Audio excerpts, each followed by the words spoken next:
नमस्कार, prime India news में आपका स्वागत है। मैं हूं अजय सिंह। आइए शुरू करते हैं खबरों का सिलसिला। उत्तर प्रदेश के मुरादाबाद में एक व्यक्ति की दिन दहाड़े गोली मारकर हत्या कर दी गई। यह घटना बेलारी थाना के गांव मोट मवेशी की है। मृतक ऋषिपाल यादव गांव के प्रधान के पति थे। घटना के पीछे अवैध बिजली कनेक्शन को लेकर था। हत्यारा अमृत प्रसाद काफी समय से अवैध बिजली उपयोग कर रहा था, जिसकी शिकायत प्रधान के पति ऋषिपाल यादव ने की थी। शिकायत के कारण अमृत प्रसाद ऋषिपाल यादव से रंजिश मानता था। कल लगभग 12 बजे इसी बात को लेकर ऋषिपाल और अमृत प्रसाद में तनातनी हो गई। हाथापाई भी हुई। हाथापाई के दौरान अमृत प्रसाद घर में घुसकर बंदूक ले आया और उसने ऋषिपाल के सीने में लगातार गोली चलाकर हत्या कर दी। हत्या करते वक्त गांव के लोगों ने उसे पकड़ने की कोशिश भी की, लेकिन वह वारदात को अंजाम देकर फरार हो गया। इस वारदात से गांव में सनसनी फैल गई है। इस मामले में 4 लोगों के खिलाफ एफआईआर दर्ज की गई है। पुलिस ने अमृत प्रसाद के 2 बेटों को भी गिरफ्तार कर लिया है। काफी देर से मनगढ़ हादसे को लेकर मायावती मीडिया के सामने आई। उन्होंने हादसे में मारे गए लोगों के प्रति दुख व्यक्त किया। उन्होंने कहा कि जैसे ही घटना की जानकारी मिली, वैसे ही मैंने अधिकारियों को तत्काल युद्ध स्तर पर राहत कार्य संचालन करने के निर्देश दिए। घटना की जानकारी मिली तो मैंने अधिकारियों को तत्काल युद्ध स्तर पर राहत और बचाव कार्य संचालित करने के निर्देश दिए। इसी के साथ ही मैंने अपनी सरकार के 2 वरिष्ठ कैबिनेट मंत्रियों माननीय श्री नसीमुद्दीन सिद्दीकी और माननीय श्री स्वामी प्रसाद मौर्य को भी तत्काल घटनास्थल पर भेजा। उन्होंने केंद्र सरकार पर आरोप लगाते हुए कहा कि उनके मुआवजा देने का आग्रह किया, लेकिन केंद्र ने झूठी वाहवाही के लिए मृतकों को 2-2 लाख और घायलों को 50-50 हजार रुपए देने की घोषणा की, लेकिन ये घोषणा मात्र राजनीतिक फायदे के लिए की गई। प्रतापगढ़ की घटना के अगले दिन मृतक आश्रितों के लिए 2-2 लाख रुपए प्रति मृतक व 50,000 रुपए प्रति घायल व्यक्ति को आर्थिक सहायता देने की घोषणा की थी,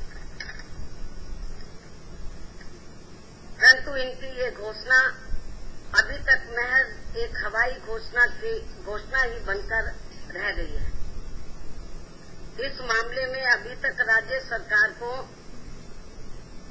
केंद्र सरकार से कोई भी धनराशि उपलब्ध नहीं कराई गई। इससे ये बात पूरे तौर से स्पष्ट हो जाती है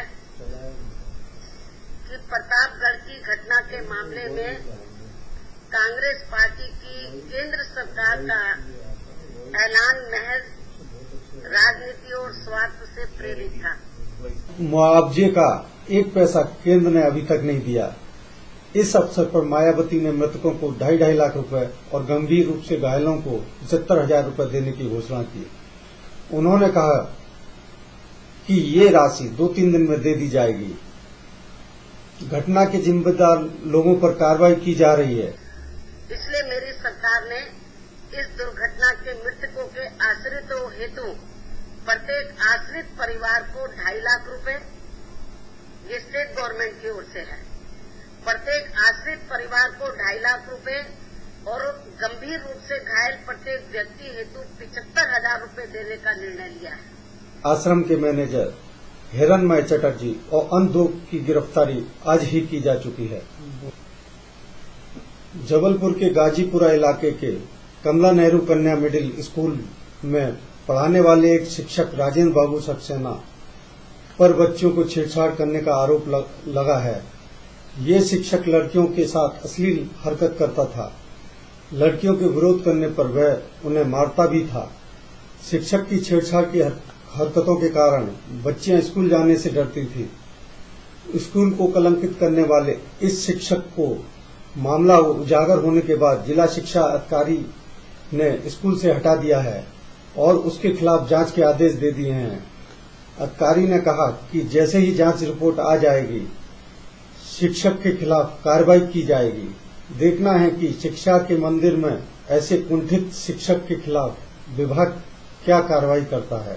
ऋण माफी योजना में अनियमितता के संबंध में कांग्रेस विधायक डॉक्टर गोविंद सिंह के प्रश्न पर सहकारिता मंत्री गौरीशंकर बिसेन के जवाब से असंतुष्ट होकर कांग्रेस विधायकों ने वॉकआउट कर दिया। मध्य प्रदेश में ऋण माफी योजना में अनियमितता के संबंध में कांग्रेस विधायक डॉक्टर गोविंद सिंह के प्रश्न पर सहकारिता मंत्री गौरीशंकर बिसेन के जवाब से असंतुष्ट होकर कांग्रेस विधायकों ने वॉकआउट कर दिया। विपक्षी सदस्यों का आरोप था कि केंद्र सरकार की राशि का दुरुपयोग किया जा रहा है। मंत्री श्री बिसेन ने स्वीकार किया है कि ऋण माफी योजना में 150 करोड़ रुपए की अनियमितताएं हुई है और इस मामले में 10 कर्मचारियों के खिलाफ कार्रवाई की गई है। 2201 अधिकारियों और कर्मचारियों को दोषी पाया गया है। इनके खिलाफ कार्रवाई चल रही है। डॉक्टर सिंह व रामनिवास रावत राशि वसूल कर बैंक के खाते में जमा कराने की मांग कर रहे थे। मंत्री श्री बिसेन का कहना था कि योजना की अवधि जून 2010 तक बढ़ा दी गई है। योजना पूरी होने के बाद 3 माह के भीतर जांच करा लेंगे। केंद्र की राशि के दुरुपयोग का आरोप लगाते हुए कांग्रेस विधायक नेता प्रतिपक्ष जमुना देवी के नेतृत्व में वॉकआउट कर गए। भारत सरकार की गाइडलाइन, उस गाइडलाइन के संदर्भ में और जो ऋण माफ किया गया, ऋण राहत योजना में जिनको लाया गया, उसमें विरोधाभासी स्थिति। हमने फिर से नाबार्ड से कहा है कि इसकी स्थिति को स्पष्ट करें। खबरों में बस इतना ही।